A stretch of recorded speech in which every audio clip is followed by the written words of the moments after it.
కలిసి ఆడుకునేవారు. ఒక రోజు సాయంత్రం శ్యామ్ మరియు మార్క్స్ పార్కుకి వెళ్లారు. శ్యామ్ అతని స్నేహితులతో కలిసి ఆడుకుంటూ ఉండగా వెనుదిరిగి చూసినప్పుడు మార్క్స్ కనిపించలేదు. శ్యామ్ ప్రతిచోటా వెతికాడు. మార్క్స్ మార్క్స్ అని పిలిచాడు, కాని అతని కుక్కపిల్ల కనబడలేదు. మార్క్స్ కనిపించకపోయేసరికి శ్యామ్ బెంచ్ మీద కూర్చొని కన్నీళ్లు ఆపుకునే ప్రయత్నం చేశాడు. అప్పుడు ఒక పెద్దాయన శ్యామ్ దగ్గరకు వచ్చి, ఎందుకు బాధపడుతున్నావు బాబూ అని అడిగాడు. శ్యామ్ తన కుక్కపిల్ల కనిపించడం లేదు అని చెప్పాడు.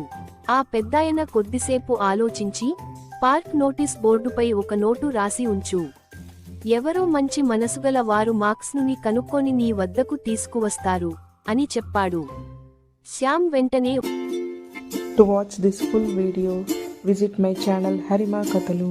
Please do like and subscribe.